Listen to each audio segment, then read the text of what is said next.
फुलेरा गांव में फिर से बवाल मचा हुआ है भाई साहब। कुर्सी वही पुरानी वाली, लेकिन लड़ाई अब की बार नई वाली है। एक तरफ प्रधान है जिसका काम बहुत सारा लेकिन बोल बहुत ही कम है। दूसरी तरफ है भूषण और क्रांति देवी, काम तो छोड़ो दिन भर वह चाल ही चलती रहती है। और बीच में फंसे हुए हमारे सचिव जी, जिसको अभी तक समझ ही नहीं आया है कि वो हमारे गाँव के सिक्योरिटी है या गाँव के मिडिल में। तो तैयार हो जाइए, इस बार पंचायत में हंसी भी है और चाल भी है और कुछ ऐसा टूस भी है जिसको आपको बोलने पर मजबूर कर देगा कि अबे ये क्या चल रहा है फुलेरा गांव में। तो वीडियो स्टार्ट करने से पहले आप इस चैनल को सब्सक्राइब कर दीजिएगा ताकि आपको इसी तरह से फ्रेश कंटेंट मिलता रहे। तो फर्स्ट एपिसोड सचिव जी के मौसी के लड़के से होता है, जो कि कुछ दिन के लिए यहीं पर रहने के लिए आया था और वो अपने माँ से बता रहा था कि सचिव जी यानी कि अभिषेक जी है, जो कि यहाँ पर बहुत ही ज्यादा परेशान है क्योंकि उस पर एक केस चल रहा है। और हाल ही में पता चला है कि सचिव जी का एग्जाम बहुत ही ज्यादा अच्छा गया है। अगर भूषण उस पर केस नहीं हटाएगा तो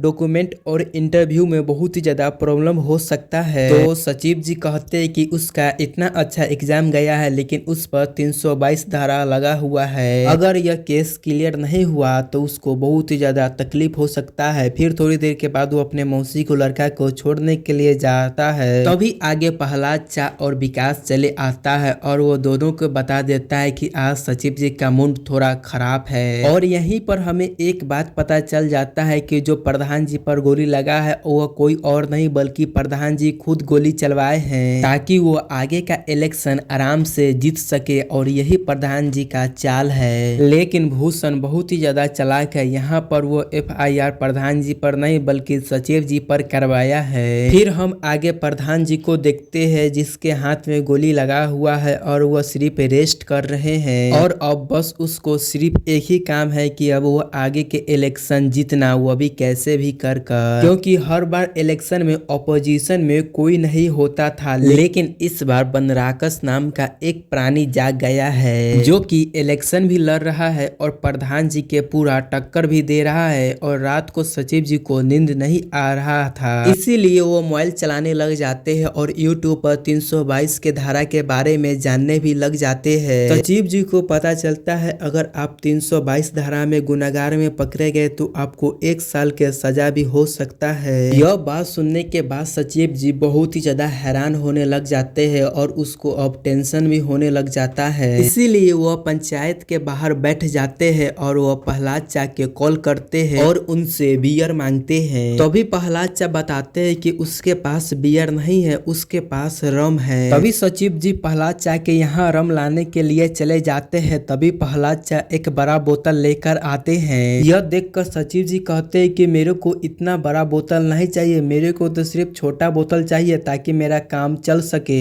तभी प्रहलाद चा कहता है चलिए ठीक है, मैं आपको साथ देता हूँ और हम दोनों मिलकर इस बोतल को आधा आधा खत्म कर देते हैं। फिर उसके बाद विकास और खुशबू दोनों सो रहे होते हैं। तभी दोनों आपस में बात करते हैं कि प्रहलाद चा ने जो पैसे उन्हें दिया है उन पैसे से हम लोग एक जमीन ले लेंगे और जो पैसा बच जाएगा वो पैसा प्रहलाद चा को वापस कर देंगे या उसी पैसा से हम लोग FD बनवा लेंगे। तभी उन दोनों को अचानक से जोर जोर का आवाज सुनाई देता है और इन दोनों को लगता है कि होगा कोई पियक्कर जो कि ज्यादा नशा में चिल्ला रहा होगा। तभी हम दूसरी तरफ देखते हैं कि आवाज किसी और की नहीं बल्कि सचिव जी के होता है, जो कि भूषण के ऊपर गुस्सा कर रहे होते हैं और प्रहलाद चा के सामने भूषण के खिलाफ पूरा प्रोसेसन निकाल रहे होते हैं। सचिव जी कहते हैं कि इतना गंदा आदमी मैंने अपने लाइफ में कभी भी नहीं देखा है, अगर वो मेरे सामने आ जाएगा तो मैं उसे मार दूंगा। सचिव जी यह सारा बातें चिल्लाकर बोल रहा था। तभी वहाँ पर विकास चले आता है क्योंकि विकास देखता है कि कोई जोर जोर से आवाज लगा रहा है, इसीलिए वो यहाँ पर आया और यह सब जब वो देखा तो वो भी यहाँ पर बैठ जाता है और शराब को पीने लग जाता है। और सचिव जी कहते कि भूषण वैसे भी मेरा जिंदगी खराब करने ही वाला है, एक थप्पड़ की वजह से उसने उसको ही ऊपर केस कर दिया है। अब उसने केस कर ही दिया है तो अब मैं उसके ऊपर एक चप्पल मार कर आऊंगा, अब वो मेरा क्या ही कर सकता है। फिर उसके बाद विकास और प्रहलाद चा जाने लग जाते हैं, लेकिन जाने से पहले वहाँ पर रखा हुआ चखना विधायक के घोड़ा को यानी कि तारा को खिलाने लग जाते हैं। लेकिन जब वो घोड़े को चना खिला रहे थे तभी सचिव जी को एकदम से पूरा मुंड बदल जाता है और वो यहाँ पर उन दोनों से कहने लग जाते हैं कि मैं भूषण से माफी मांग लूंगा ताकि वो केस वापस ले ले। तब विकास कहता है कि यह काम मैं सुबह भी कर सकता हूँ। तभी सचिव जी कहता है कि नहीं, यह काम सुबह नहीं कर सकता हूँ। उस इंसान के सामने जाने से पहले मुझे नशे में रहना जरूरी है। फिर वो भूषण के घर तक पहुँच जाते हैं और दरवाजा लगा हुआ था, इसीलिए विकास जी दीवार छड़प कर जाने लग जाते हैं। लेकिन तभी क्रांति देवी और भूषण जाग जाते हैं। तब यह दोनों जाग जाते हैं। तभी सचिव जी उन दोनों से माफी मांग लेते हैं और कहता है कि यह केस आप वापस ले ले। लेकिन भूषण भी कोई आम आदमी नहीं ना, वो तो बहुत ही खतरनाक चालाक आदमी है। तभी भूषण यहाँ पर कहता है कि प्रधान जी पर जो गोली चला है ना, इसमें मेरा भी नाम है और इसीलिए मैं चाहता हूँ कि उस FIR में से आप मेरा भी नाम हटवा दे, तब जाकर मैं अपनी FIR को वापस ले लूंगा। फिर यह सब बात भूषण जब सचिव जी से कहता है, तब सचिव जी सोचने लग जाते हैं कि यह काम करना चाहिए या नहीं करना चाहिए। इसीलिए वो अगले दिन प्रधान जी के घर पे पहुंचती है। तभी वहां पर रिंकी उसे बताते हैं कि वो अब MBA के पढ़ाई नहीं कर सकती है, इसीलिए वो सारा बुक उनको वापस कर देती है। फिर प्रधान जी को मालूम चलता है कि सचिव जी को नौकरी के लिए उनका FIR में से नाम हटाना जरूरी है। तभी प्रधान जी भी मान जाते हैं कि वो भूषण के नाम हटवा देंगे। आखिरकार सचिव जी प्रधान जी के लिए इतना कुछ तो किया है, प्रधान जी भी तो कर सकते हैं। दूसरी तरफ हम देखते हैं विधायक जी को, जो कि अपने एक लड़का को बहुत ज्यादा पीट रहे होते हैं क्योंकि उसको शक होता है कि यही लड़का प्रधान जी के ऊपर गोली चलाया है। लेकिन वो लड़का बार बार विधायक जी से कह रहा होता है कि जब उस पर गोली चलाया गया था तो हम वहां पर नहीं थे। विधायक जी को आखिरकार समझ ही नहीं आ रहा था कि प्रधान जी के ऊपर उनके किस लड़का ने गोली चलवाया है। फिर तभी उसी जगह बनराकस के पूरा टीम उस जगह पर चले आता। फिर भूषण बताता है कि प्रधान जी ने जो केस किया था ना, उस केस में से मैंने अपना नाम हटवा लिया है। यह बात सुनने के बाद विधायक जी बहुत ही ज्यादा बौखला जाते हैं और वो कहते हैं कि हम एक टीम थे लेकिन अब तुम मतलबी हो गए हो और FIR में से सिर्फ तुम अपना ही नाम हटवा लिया। फिर विधायक जी कहते हैं कि उस FIR में से वो उसका भी नाम हटवाए। फिर उसके बाद सभी पुलिस स्टेशन पहुंचे तो भूषण सचिव जी से कहता है उसका भी एक छोटा सा और डिमांड है, उसे प्रधान जी के FIR से उसमें से विधायक जी का भी नाम हटवाना है। तभी यहाँ मंजू देवी भी खड़ी हुई होती है और वह सारा बात सुन रही थी। फिर उसके बाद पुलिस वाला भी सुनता है कि इसमें से भूषण और विधायक जी का नाम हटवाया जा रहा है। तभी पुलिस वाला कहता है कि इसमें से विधायक का ही खतरा है क्योंकि दोनों ने ही गोली नहीं चलाया है, तो क्या प्रधान जी खुद गोली चलवाए हैं। इससे प्रधान जी के ऊपर जांच हो सकती है और इससे पब्लिसिटी भी माना जा सकता है क्योंकि इलेक्शन नजदीक आ रहा है। फिर थोड़ी देर के बाद सचिव जी और मंजू देवी बाहर जाते हैं और वो प्रधान जी के कॉल करते हैं। फिर प्रधान जी यहाँ सचिव जी से कहते हैं कि तुम भूषण और विधायक जी के नाम हटवा दो, वह सब कुछ संभाल लेंगे। फिर उसी टाइम वहाँ से विनोद बाहर आता है और विनोद सचिव जी से कहता है कि उसका भी एक छोटी सी डिमांड है कि जो विधायक जी के घोड़ा सितारा तुम्हारे पास है ना, वो भी घोड़ा उनको वापस चाहिए। लेकिन अब हद हो चुका था, इसीलिए सचिव जी और मंजू देवी यहाँ से चले जाते हैं। यह देखकर बनराकस पूरा हैरान हो जाता है कि उसने क्या गलती किया है। तब पुलिस वाला उन्हें समझाता है कि वो लोग मान गए थे तो तुम्हें डिमांड पर डिमांड रखना क्या जरूरत था। अब हम अगले दिन देखते हैं कि इलेक्शन की तैयारियां शुरू हो गया था और यहाँ पर प्रधान जी अपना कैंपेन कहाँ से शुरू करे, इसीलिए सचिव जी विकास और प्रहलाद चा एक ऐसी जगह खोज रहे थे जहाँ पर मंजू देवी साफ सफाई कर सके। इसीलिए वो पहुँचते हैं अपने ही स्कूल के एक टॉयलेट में जो कि बहुत ही ज्यादा गंदा है। जब वो लोग टॉयलेट को देखते हैं तो वो हद से ज्यादा गंदा निकलता है। प्रहलाद चा यहाँ सचिव जी से कहते हैं कि प्रधान जी तो उस गोली से बच गए थे, मगर इस टॉयलेट को देख लेंगे ना तो जरूर मर जाएंगे। इसीलिए वो दूसरी जगहों को साफ करने के लिए चले जाते हैं। कुछ जगह ऐसा साफ था जिससे वो लोग साफ करेंगे तो गांव वालों को लगने लग जाएगा कि ये लोग नाटक कर रहे हैं। फिर बनराकस के पूरी टीम इनको देख लेते हैं कि ये प्रधान के लड़का सब क्या कर रहा है। फिर सचिव जी टंकी के पास पहुंच चुके थे जहां पर बहुत सारा गंदगी था, इसीलिए वो सोचते हैं क्यों नहीं प्रधान जी और मंजू देवी को यहाँ पर ही लाना चाहिए साफ सफाई के लिए। दूसरी तरफ हम देखते हैं कि प्रधान जी इलेक्शन की सारा तैयारियों में जुड़ चुके थे।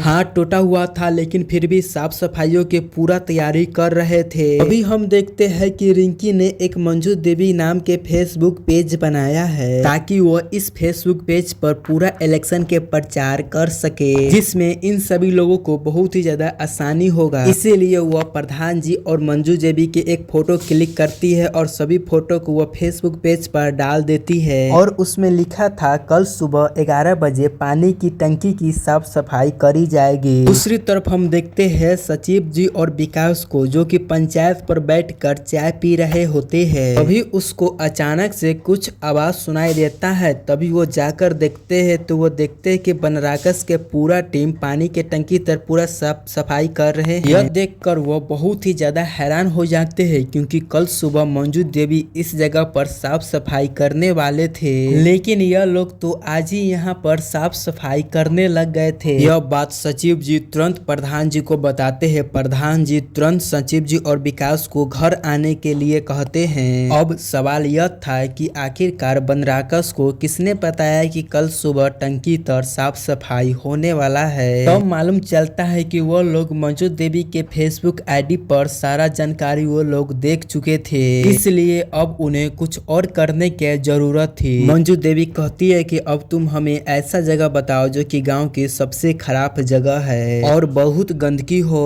मगर वो एक ही जगह था और था वो स्कूल के टॉयलेट। इसीलिए वो सोचते हैं कि वो आज ही जाकर वहाँ के स्कूल के टॉयलेट साफ कर देंगे और प्रचार को शुरू कर देंगे। फिर जैसे ही वो सभी लोग घर से बाहर निकलता है तो वो देखता है कि माधव साइकिल पर बैठा हुआ होता है और इन सभी लोगों पर वो नजर रख रहा था और वो पल पल का न्यूज बनराकस को बता रहा था, यानी कि उसे जैसे ही पता चलेगा कि वो जहाँ जा रहा है साफ सफाई करने, वो उससे पहले ही जाकर साफ सफाई कर देगा। अब मंजू देवी कहती है कि आखिरकार हमें इन लोगों से कब तक डर कर रहना होगा। तभी सचिव जी स्कूल के प्रिंसिपल के कॉल करके कहते हैं कि आप वहाँ के टॉयलेट को बुक कर दीजिए, लेकिन तभी पता चलता है कि वहाँ का तो प्रिंसिपल नशे में धुत पड़ा हुआ है। तब प्रधान जी की पूरी टीम स्कूल की तरफ बढ़ने लग जाता है। अभी बीच रास्ता में बनराकस चले आता है क्योंकि बनराकस को नहीं पता चल पाया था कि वो लोग कहाँ साफ सफाई करने के लिए जा रहे हैं। इसीलिए बनराकस उसके पास आता है और कहता है कि हम लोग भी आपके साथ चलेंगे, लेकिन प्रधान जी को बिल्कुल मन नहीं था कि बनराकस के साथ हम लोग चले, लेकिन गांव के बहुत सारे लोग उनके साथ थे, इसीलिए यह बात उनको मानना पड़ा। तो प्रधान जी सभी गांव वाले के इधर उधर गांव के कोने में घुमाते हैं ताकि सभी गांव वाले अपने घर चले जाए, लेकिन बनराकस नहीं मान रहा था। फिर बनराकस को टीम को पता चलता है कि प्रधान जी दरअसल गांव के तो स्कूल में साफ करने के लिए आए हैं। तभी सभी लोग गांव के स्कूल के टॉयलेट की तरफ भागने लग जाते हैं। वो उसे बुक करने वाले थे और वो उसे साफ करके अपना प्रचार करने वाले थे। तभी दोनों टीम के बीच जमकर लड़ाई होने लग जाता है। तभी वहाँ पर स्कूल के टीचर चले आता है और वो कहता है कि आप लोग पहले लड़ लीजिए, तब तक हम फ्रेश होकर आ रहे हैं। अभी यहाँ पर मंजू देवी भड़क जाती है और वह क्रांति देवी और भूषण जी से कहता है कि आप लोगों ने मेरे पति पर गोली चलवाए हैं, इससे बुरा आप क्या ही कर सकते हैं, और अगली बार जब आप लोग गोली चलवाइएगा तो सीधा सीना में चलवाइएगा। मंजू देवी भी यहाँ पर थोड़ी सी सिंपैथी ले लिए थे। गांव वाले भी कहीं न कहीं मंजू देवी के तरफ हो गए थे, इसीलिए यहाँ पर भूषण कुमार और क्रांति देवी को जाना पड़ जाता है। और अब टीचर भी बाहर आ चुके थे, इसीलिए मंजू देवी उस गंदे टॉयलेट को साफ करने के लिए अंदर जाने लग जाते हैं। दूसरी तरफ बनराकस को बहुत ही ज्यादा गुस्सा आता है क्योंकि वो वहाँ से खाली हाथ चले आए थे, इसीलिए बनराकस कहता है अब हम कुछ ऐसा करने वाले हैं जिससे हमें खूब ज्यादा सिंपैथी मिलेगा। दूसरी तरफ हम देखते हैं कि मंजू देवी उस टॉयलेट को साफ कर दिया था और गांव वाले बहुत ही ज्यादा ताली मार रहे थे क्योंकि यह बहुत ही बड़ा काम था। फिर उसी जगह पर भूषण कुमार आ गया था जो कि अपना सर को एक पिलर से मार लिया था, जिससे उसके सर पर चोट लग गया था। लेकिन क्रांति देवी यहाँ पर सभी गांव वाले से कहते हैं कि प्रधान जी हमारे पति के ऊपर पत्थर चलवाए हैं, वो उन्हें मरवाना चाहते हैं। हम लोग तो चुपचाप घर जा रहे थे,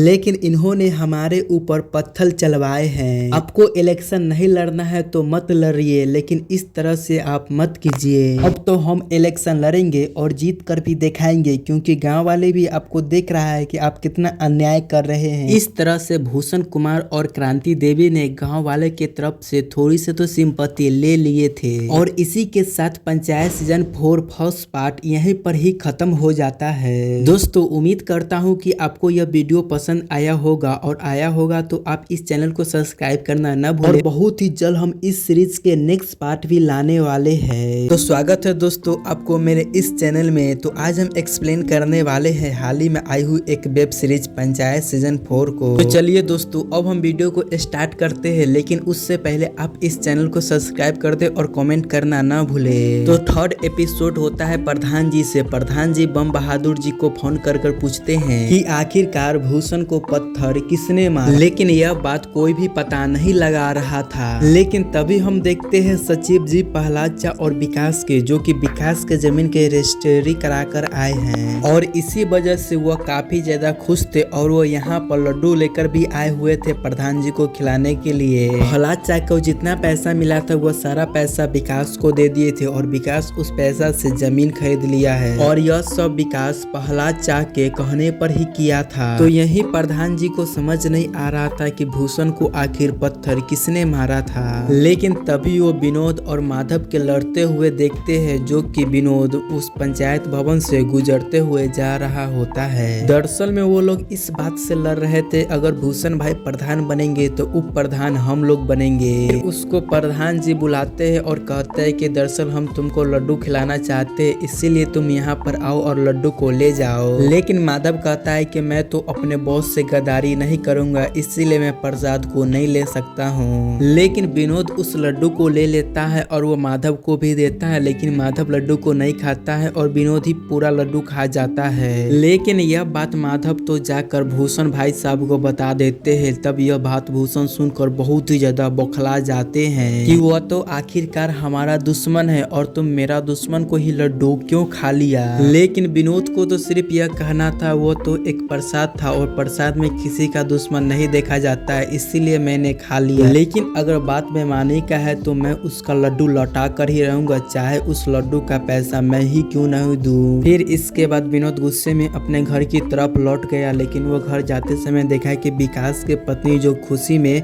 सभी गांव में घूम घूम कर लड्डू बांट रहा होता है। विनोद ने जब लड्डू बांटते हुए देखा तो वो लड्डू ले लिया और उस लड्डू को लेकर वो सीधा चला गया सचिव जी के पास, और वो उन्हें लड्डू वापस करने लगा। लेकिन यहाँ पर विकास कहता है कि वो प्रसाद वाली चीजें हम प्रसाद को ऐसा वापस नहीं ले सकते हैं। लेकिन विनोद यहाँ पर कहता है कि वो लड्डू आपको वापस लेना ही पड़ेगा, क्योंकि भूषण जो है वो मेरे ऊपर शक कर रहे हैं। यह सुनकर विकास और सचिव जी उसको थोड़ा भटकाने लग जाते हैं। क्या तुम भूषण को खिलाफ है जो कि तुम अपने ही मन से लड्डू को नहीं खा सकते हो। विनोद यहाँ पर कहता है कि मैं किसी का गुलाम नहीं हूँ, मैं वो लड्डू अभी भी खा सकता हूँ। सचिव जी उसे समझाते हैं कि ऐसे भी वो एक दूसरे के दुश्मन थोड़ी न हो सकते हैं। बड़े बड़े पार्टियों में भी एक दूसरे से झगड़ा होते तब भी वो लोग आपस में जाते ही है। और आज आप रात प्रधान जी के घर पे भोज पे आ जाइए, और आप भी सभी को बता दीजिए कि आपको भी पॉलिटिकल आता है। और विनोद कहता है कि आज रात वो भोज पर जरूर आएगा और सभी को बता देगा कि उसे भी पॉलिटिकल आता है। दरअसल प्रधान जी चाहते ही कि विनोद उसके ही तरफ आ जाए, क्योंकि विनोद एक कामयाब लड़का है। अगर वो इनके साइड आ जाएंगे तो वो इलेक्शन जरूर जीत जाएंगे। फिर इधर सबके फेवरेट सब्जी लौकी के सब्जी बन रहा होता है। प्रधान जी सभी से कहता है कि अगर विनोद खाना खा लेगा तब उसके बाद हम उससे पॉलिटिकल बात करेंगे। फिर तभी हम यहाँ पर देखते हैं कि विनोद यहाँ पर चले आ जाता है, और सभी के साथ ऐसा फीलिंग हो रहा था कि विनोद एक मंत्री है और विनोद उसी के तरफ से है। विनोद जब यहाँ पर आया तो प्रधान जी और बाकी सब उसको बड़ी ही अच्छे से ख्याल रखते हैं और उसे खाना खिलाते हैं और उससे बहुत ही अच्छे अच्छे बात करते हैं। तभी प्रधान जी उससे पूछ डालते हैं कि आखिर भूषण को पत्थर किसने मारा। तभी विनोद कहता है कि मुझे नहीं पता। लेकिन प्रधान जी मेन मुद्दे पर बात नहीं कर रहे थे, क्योंकि मंजू देवी साफ देख रही थी। फिर मंजू देवी सभी से कहते हैं कि जाकर विनोद से बात करो कि क्या वो मेरे पार्टी में आएगा कि नहीं, और विनोद खाना खा लिया है इसीलिए वो किसी भी वक्त जा सकता है। इसीलिए उसके लिए स्पेशल सेवैया के खीर बनाया जाता है और थोड़ा टाइम और ले लिया जाता है। फिर उसके बाद सभी लोग बात को छेड़ ही देते हैं कि तुम आखिरकार भूषण के साथ क्यों रहते हो, वो तो तुम्हारी बिल्कुल भी इज्जत नहीं करते हैं और तो तुम्हारे हमारा ही पार्टी में आ जाना चाहिए। यह बात सुनने के बाद विनोद सीधा भूषण जी के पास कॉल करता है और उससे कहता है कि मैं प्रधान जी के घर पे आया हुआ है और मैं इसके घरे खाना खा रहा हूँ। यह बात सुनने के बाद प्रधान प्रधान कहता है कि अगर तुम उसके घरे खाना खा रहे तो उप प्रधान बनने का सपना छोड़ दो। यह सुनने के बाद विनोद काफी ज्यादा उदास हो जाता है। इसके बाद प्रधान जी उसका फायदा उठाने के लिए सोचते हैं और कहते हैं कि इस बार हमारा चुनाव जीतने के बहुत ही ज्यादा चांस है, अगर हम चुनाव जीत गए तो तुम्हें उप प्रधान बना दूंगा। लेकिन यह बात सुनने के बाद विनोद को कहीं न कहीं बहुत ही ज्यादा यह बात बेकार लगा। तभी वह कहता है कि मैं गरीब जरूर हूँ लेकिन गद्दार नहीं, और मैं भूषण जी का साथ कभी भी नहीं छोड़ूंगा। आपको खाना खिलाने के लिए बहुत बहुत शुक्रिया। जाते जाते प्रधान जी विनोद से कहता है कि मुझे अच्छे से मालूम है कि भूषण जो है अपना सिर खुद खंबे से मार लिया है और नाम हमारा फंसा रहा है। फिर विनोद कहता है कि मुझे भी पता है कि गोली ने आप खुद चलवाए है, और इतना कहकर विनोद यहाँ से चले जाता है। लेकिन अब प्रधान जी के ऊपर सब लोग शक के नजर से देख रहे थे, स्पेशल मंजू देवी से वो कहते हैं कि अच्छा होता है कि वो गोली मेरे छाती में लग जाता और मैं मर जाता, और मैं अपने बेटी की कसम खाकर कहता हूँ कि वो गोली मैंने नहीं चलवाया है। अब प्रधान जी क्लियर करवा दी है कि उसने अपने ऊपर गोली नहीं चलवाए हैं। फिर अगले दिन विनोद भूषण को मिला है तो भूषण उससे कहता है कि मुझे तुम्हारे ऊपर फक्र है कि तूने मेरा पार्टी नहीं छोड़ा है। तभी भूषण को पता चलता है विकास ने जमीन के किनारे वाला जमीन खरीद लिया है, जबकि विकास के मंथली तो सिर्फ 6000 के ही महीने हैं, लेकिन उसने 30 लाख के जमीन कैसे खरीद लिया। इसीलिए वो विधायक जी के पास जाते हैं और विधायक जी तो वहाँ पर एक अपने ही आदमी को बुरी तरह से पीट रहे थे। वह एक शूटर है और यहाँ पर विधायक जी को लग रहा था कि इसी ने प्रधान जी के ऊपर गोली चलवाया है। इसीलिए प्रधान जी कहते हैं भूषण से कि इस आदमी से पीटो और पूछो कि उस पर गोली किसने चलवाया है। यह काम भूषण तो नहीं करता है लेकिन यह काम माधव जरूर करता है। माधव उसको बुरी तरह से पीटता है लेकिन फिर भी वो किसी का भी नाम नहीं बताया है। और विधायक यहाँ माधव के काम से बहुत ही ज्यादा खुश हो गया था और वो भूषण से कहता है जब तुम प्रधान बनेगे तो इसको उप प्रधान बना देना। और तभी भूषण विधायक जी को बताता है कि विकास है जो ना, उसने रोड के किनारे में जमीन खरीदा है जिसका सालाना सिर्फ 1 लाख का ही है और वो 30 लाख के जमीन कैसे खरीद सकता है। तो विधायक कहता है कि इसके बारे में पता करते हैं थोड़ा आगे। फिर हम आगे देखते हैं प्रहलाद चा को जो कि नॉमिनेशन के तैयारी में लगे हुए थे। परसों ही नॉमिनेशन होने वाला था, इसीलिए वो बहुत सारे कार का इंतजाम करते हैं और वो चाहते हैं कि हम नॉमिनेशन के साथ घोड़े भी ले चले, लेकिन घोड़े किसी को चलाने नहीं आता है। इसीलिए सचिव जी बम बहादुर को फोन करते हैं क्योंकि बम बहादुर के पिताजी को घोड़ा चलाने आता था, तो बम बहादुर को भी घोड़ा चलाना जरूर आता ही होगा। इसीलिए वो बम बहादुर को ऑफिस में बुलवाते हैं और प्रधान जी के भी घर पे नॉमिनेशन की तैयारी पूरा अच्छा से चल रहा होता है। प्रधान जी और मंजू देवी काफी ज्यादा एक्साइटेड थे क्योंकि वो नॉमिनेशन भरने वाले थे। तब वो नॉमिनेशन के लिए जाने ही वाले थे तभी उसके घर पर इनकम टैक्स का रेट पड़ जाता है। अब इनकम टैक्स यहाँ पर आता है तो वो प्रधान जी से कहता है कि मुझे पता चला है कि आपके घर पर ब्लैक मनी है, और उसमें से 2 ऑफिसर पंचायत में पहुंच जाता है और वहां पर जाकर सभी का मोबाइल को जब्त कर लेता है। जिसके बाद प्रधान जी के घर पर रेड शुरू हो जाता है। फिलहाल में उसको तो अभी तक कुछ भी नहीं मिला था, लेकिन इधर बनराकस सभी गाँव वाले के सामने उसका तमाशा बना रहे थे कि प्रधान जी के घर पर रेड मारने वाला आए हैं, मतलब इनके घर पर काफी सारा इलीगल पैसा है। और आप ही बताइए कि आपको कैसा प्रधान चाहिए, कि मेरे जैसा साफ सुथरा इंसान की एक प्रधान जैसा जो कि ब्लैक मनी इतना सारे रखे हुए जैसा इंसान। लेकिन प्रधान जी के घर पे सारे चीज को तो चेक कर लिया गया था लेकिन उनके घर पे कुछ भी नहीं मिला, लेकिन खोज अभी भी जारी है। दूसरी तरफ हम देखते हैं पंचायत ऑफिस में जो कि विकास पानी पीने के बहाने से बाहर आता है, लेकिन वो बहुत ही ज्यादा डरा हुआ होता है जैसे कि वो कुछ चीज छिपा कर रखा हुआ था। फिर वो अंदर जाकर प्रहलाद चा और सचिव जी को बताता है कि जो प्रहलाद चा मुझे पैसे दिए थे उसमें से तो 30 लाख के मैंने जमीन खरीद लिया है, लेकिन कुछ पैसे अभी भी मौजूद है, यानी कि 6 लाख रुपए उनके ही घर में है। लेकिन तभी प्रहलाद चा कहते वो पैसा तो व्हाइट मनी है और वो पैसा तो मेरा है। लेकिन तभी सचिव जी कहते हैं कि ये लोग उस तरीका से नहीं आए हैं, वो तो किसी भी पैसा को ब्लैक मनी कहकर प्रधान जी के खिलाफ क्लस कानून बना देंगे। इसीलिए अच्छा होगा कि उस पैसे के हम लोग वहाँ से निकाल दे। लेकिन भला ये पैसा कैसे निकालेंगे, और हम सब तो यहाँ पर ही मौजूद है और हम लोग यहाँ से बाहर जा भी नहीं सकते हैं और हम लोग मोबाइल से किसी को कॉल भी नहीं कर सकते हैं। फिर खिड़की के बाहर बम बहादुर आता है और बम बहादुर सचिव जी से कहता है कि मैं आपका क्या मदद कर सकता हूँ। अब शायद प्रहलाद चा और सचिव जी को ऐसा लगता है कि अब हम बम बहादुर से सहायता ले सकते हैं। अब विकास के घर पर भी 2 कांस्टेबल बैठा हुआ था और खुशबू जो थी वो थी अंदर और 2 कांस्टेबल बाहर ही बैठा था, क्योंकि उसके पास कोई रेडी कांस्टेबल नहीं है, इसीलिए वो अंदर नहीं जा सकते हैं और नहीं कोई रेड कर सकते हैं। कि तभी हम देखते हैं कि विकास के घर के पीछे से कुछ आवाज आ रहा था और वो कोई नहीं बल्कि बम बहादुर था, जो कि सीढ़ी लेकर आया था और वो विकास के घर पर चढ़ गया। और बम बहादुर धीरे धीरे खुशबू को आवाज देकर छत पर बुलाता है और बम बहादुर उसके बारे और सचिव के बारे में सब कुछ सच्चाई बात बता देता है कि जो घर में 6 लाख रुपया रखे हुए हैं वो सारा रुपया मेरे को दे दो, नहीं तो पुलिस सारा रुपया ले जाएगा। लेकिन खुशबू के उसके बात पर विश्वास नहीं होता है, इसीलिए बम बहादुर विकास का रुमाल खुशबू को देता है और कहता है कि खुशबू तुम्हारा बात नहीं मानेगा, इसीलिए तुम मेरा रुमाल लेकर जाओ। फिर जैसे ही खुशबू छत पर से उतर रही थी तभी उसको पुलिस वाला देख लेता है और पूछने लग जाता है तुम छत पर क्या करने के लिए गई थी। खुशबू कहती है कि मैं प्रेग्नेंट हूँ, इसीलिए मैं छत पर गया था ताजी हवा खाने के लिए। अभी पुलिस वालों के कुछ आवाज सुनाई देता है, तभी पता चलता है कि बम बहादुर सीढ़ियों पर से नीचे गिर गया है। लेकिन जब तक पुलिस वाला उस जगह पर पहुंचता तब तक बम बहादुर सब कुछ साफ कर दिया था। फिर खुशबू कांस्टेबल से कहता है कि आप लोग जाकर प्रधान जी के बेटी रिंकी को बुला लो, क्योंकि वो लड़की ही मेरा एक मजबूरी समझ सकती है। कांस्टेबल उसके घर पर कॉल लगाता है, लेकिन वहाँ पर कॉल कोई भी रिसीव नहीं कर रहा था। तभी उसके घर के सामने से बम बहादुर जा रहा होता है, जो कि लंगड़ाते हुए जा रहा था क्योंकि वो सीढ़ियों से नीचे गिर गया था। अभी कांस्टेबल कहता है कि तुम एक काम करो, तुम प्रधान जी के घर पे जाओ और वहाँ से उसका बेटी रिंकी के बुला कर लिया आओ। फिर बम बहादुर प्रधान जी के घर पे पहुंचे और बम बहादुर सारा बात इनकम टैक्स ऑफिसर को बता दिया। तो रिंकी को विकास के घर पर जाना था, लेकिन यहाँ पर इनकम टैक्स देखता है कि बम बहादुर थोड़ा सा लंगड़ा रहा होता है। अब रिंकी खुशबू के घर पे पहुंच जाती है। अब खुशबू रिंकी को सारा कुछ बता देता है